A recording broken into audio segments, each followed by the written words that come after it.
السلام علیکم ورحمۃ اللہ وبرکاتہ۔ چمکتے دمکتے ہنستے مسکراتے اچھلتے کودتے شور مچاتے ساتھیوں، کہانی زبانی کی جانب سے خوش آمدید، جہاں آپ سنتے ہیں روزانہ رنگ برنگی نئی پرانی ہستی ہساتی سیکھتی سکھلاتی سچی خیالی تاریخی قرآنی اور دیس دیس کی مزیدار کہانیاں۔ آج ہم آپ کے لیے لائے ہیں، کہانی سننے سے پہلے آپ اپنے تمام کام اچھے طریقے سے مکمل کر لیتے ہیں، جانتی ہوں میں، شاباش۔ آج ہم آپ کے لیے لائے ہیں جنگل سے ایک اور کہانی۔ یہ جنگل والی کہانیاں مجھے بڑی پسند آتی ہیں، آپ کو بھی آتی ہیں نا؟ کہانی کا عنوان ہے اچھا پڑوسی، اور اسے آپ کے لیے لکھا ہے جاوید بسام نے۔ نہر کے کنارے درختوں کے جھنڈ میں پیپل کے درخت پر ایک الو کا بسیرا تھا۔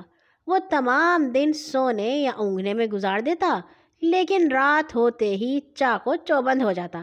آس پاس کے درختوں پر اور پرندے بھی رہتے تھے، بے شمار گلہریاں بھی بھاگتی دوڑتی رہتی تھیں۔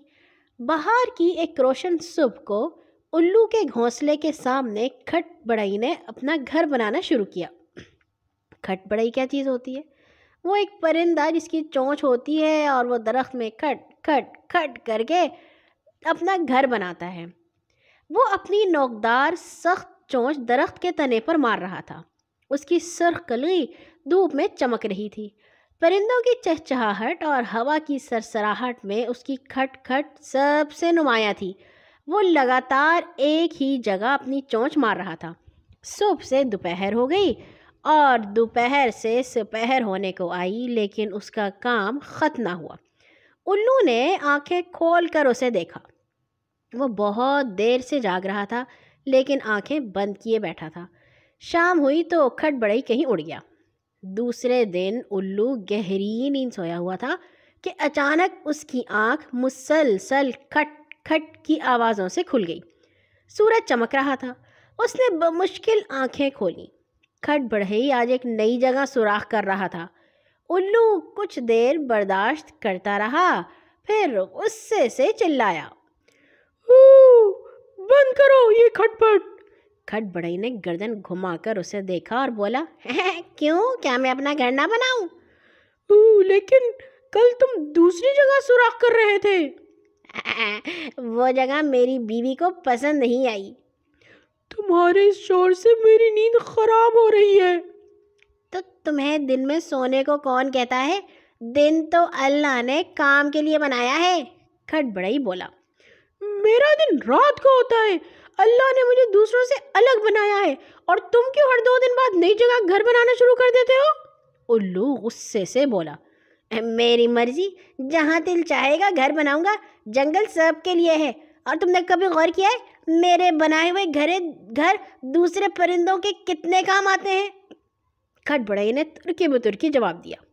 ایک گلہری جو خوراک کی تلاش میں درخت سے اتر رہی تھی، رک کر ہنس دی اور ان کی بحث دلچسپی سے سننے لگی۔ الو بولا، تمہاری اس حرکت سے مجھے تکلیف پہنچ رہی ہے۔ ہاں، مجھے بھی تمہاری بہت سی حرکتوں سے تکلیف پہنچتی ہے۔ جب تم چاندنی رات کے سناٹے میں بھیانک آوازیں نکالتے ہو تو میرے بچے ڈر جاتے ہیں، اور جب تم چوہے شکار کر کے لاتے ہو اور ان کا جسم تمہارے منہ میں اور دم منہ سے باہر لٹک رہی ہوتی ہے تو کراہیت سے میری بیوی کی طبیعت خراب ہونے لگتی ہے، کھٹ بڑئی چمک کر بولا۔ گلہری پھر ہنس پڑی۔ الو نرم پڑتے ہوئے بولا، تمہاری باتیں کسی حد تک درست ہیں، لیکن میں تمہیں جان بوجھ کے تکلیف نہیں پہنچاتا۔ اگر تم کچھ دور جا کر اپنا گھر بنا لو تو اچھا ہے۔ اب تو میں نے یہاں شروع کر دیا ہے، کھٹ بڑئی اپنے گھر کی طرف متوجہ ہوتے ہوئے بولا۔ تمہارا کچھ بندوبست کرنا پڑے گا، الو بڑبڑایا۔ کھٹ بڑئی نے اس کی آواز نہ سنی اور اپنے کام میں لگ گیا۔ الو کا نیند سے برا حال تھا، لیکن جیسے ہی اس کی آنکھ لگتی چونک کر جاگ جاتا۔ آخر اس نے آنکھیں کھول دیں اور سوچ میں گم بیٹھا رہا۔ دوپہر ہوئی تو کھٹ بڑئی خوراک کی تلاش میں چلا گیا۔ الو نے پروں کو پھڑپھڑایا اور تیزی سے ایک طرف پرواز کر گیا۔ کچھ دیر بعد گلہری نے دیکھا کہ الو سوراخ میں کچھ بھر رہا ہے۔ پھر وہ اپنی جگہ پر چلا گیا۔ ذرا سی دیر میں کھٹ بڑھئی واپس آ گیا اور دوبارہ کام شروع کیا، کھٹ کھٹ کھٹ۔ لیکن وہ اس سے بے خبر تھا کہ الو نے اس کے گھر میں گوند بھر دیا ہے۔ جیسے ہی کھٹ بڑھئی نے اپنی چونچ سوراخ میں ماری، چپ چپا لیس دار گوند اس کے چہرے اور گردن پر لگ گیا اور کچھ منہ میں بھی چلا گیا۔ وہ گھبرا کر پیچھے ہٹا اور اپنی چونچ سختی سے بند کر لی۔ اس کی سمجھ میں نہیں آ رہا تھا کہ یہ کیا ہے۔ آخر وہ ایک شاخ پر دم ساتھ کر بیٹھ گیا۔ اس کی ساری شوخی ہوا ہو گئی تھی۔ تھوڑی دیر بعد گوند سوکھ گیا، جس کی وجہ سے اس کی گردن اکڑ گئی اور چونچ چپک گئی۔ اس پر وہ اور پریشان ہو گیا اور گھبراہٹ میں سر ادھر ادھر مارنے لگا۔ گلہری سب کچھ دیکھ رہی تھی۔ وہ اس کے پاس آئی اور بولی، کیا ہوا بھائی کھٹ بڑھئی؟ لگتا ہے کسی مشکل میں پھنس گئے ہو۔ کھٹ بڑھئی نے بے بسی سے گردن ہلائی۔ اوہو، تمہاری تو چونچ ہی نہیں کھل رہی، اب اس کا کیا ہوگا؟ وہ سوچتے ہوئے بولی۔